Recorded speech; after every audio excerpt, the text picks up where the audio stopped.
வணக்கம். நான் உங்கள் நிதிஷ் முரளி மோகன். புதிதாக தமிழகத்தில் பதவியேற்றிருக்கக்கூடிய தமிழக வெற்றி கழகத்தில் நடக்கக்கூடிய அவங்க பண்ண நல்ல விஷயங்கள் மற்றும் கெட்ட விஷயங்களை பற்றி பேச போகிறோம்.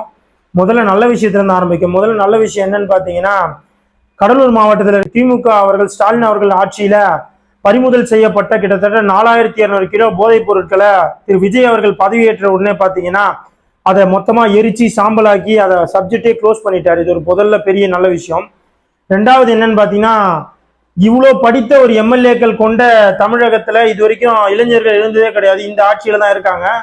யார் யாருன்னு பார்த்தீங்கன்னா, இன்ஜினியர் 22 பேர், லாயர் 18 பேர், அதர் கிராஜுவேட் 12 பேர், போஸ்ட் கிராஜுவேட் 13 பேர், பிஹெச்டி 6 பேர், ஐஐடி 5 பேர், எம்பிபிஎஸ் 8 பேர். இத்தனை படித்த இளைஞர்கள் எம்எல்ஏவா இருக்கிறது இதுதான் முதல் தடவை.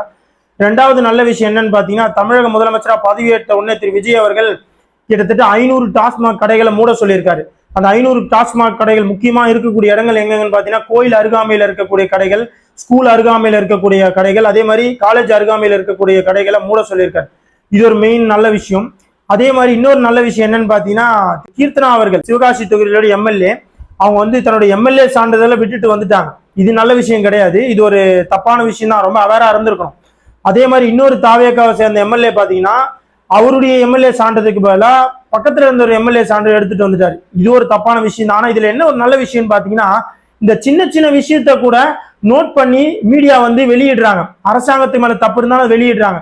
இது இப்படியே 5 வருஷம் முடிவு வரைக்கும் தொடரும்னு சொல்லி நான் நினைக்கிறேன். இது தொடரணும்னு திரு விஜய் அவர்களே நான் கேட்டுக்கிறேன். மக்களுக்கு தமிழக வெற்றி கழகத்து மேல இருக்கக்கூடிய அதிருப்தியான விஷயங்களை பத்தி பார்க்கலாம் வாங்க. ஃபர்ஸ்ட் விஷயம் என்னன்னு பாத்தீங்கன்னா, இந்த 200 யூனிட் ஃப்ரீ.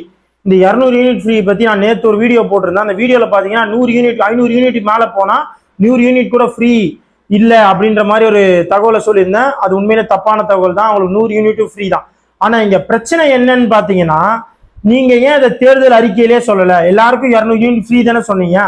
ஏன் இதை சொல்லலன்றதுதான் இங்க மக்களுடைய அதிருப்தி தரும் ஒரு விஷயமே தவிர, நீங்க 500 யூனிட் மேல போனா 100 யூனிட் ஃப்ரீ தரீங்களா இல்லையான்றது இங்க விஷயம் கிடையாதுங்க.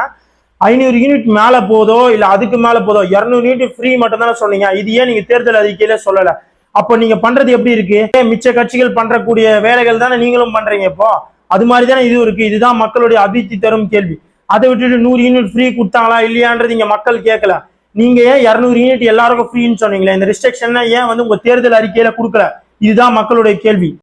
ரெண்டாவது விஷயம் என்னன்னு பார்த்தீங்கன்னா, செஞ்சி மாவட்டத்தில் கிட்டத்தட்ட 1 கோடி மதிப்பு இருக்கக்கூடிய போதைப் பொருட்களை போட்டு எரிச்சு சாம்பலாக்கி அந்த விஷயத்தையே க்ளோஸ் பண்ணதா சொல்லி திரு விஜய் அவர்கள் தான் இதை பண்ணதா சொல்லி ஒரு பெரிய ரூமர் பரவிட்டு இருக்குது. இது மிகவும் பொய்யான விஷயம். இது ஒரு மிக மிக பெரிய ஒரு பொய்யான தகவல். இந்த மாதிரி நிறைய தகவல் சமூக ஊடகங்களில் போயிட்டு இருக்கு. இது திரு ஸ்டாலின் அவர்கள் ஆட்சியில் ஏப்ரல் 10ஆம் தேதி நடந்த ஒரு விஷயம். ஆனால் இது பொய்யான தகவலை நிறைய பரப்பிட்டு இருக்காங்க.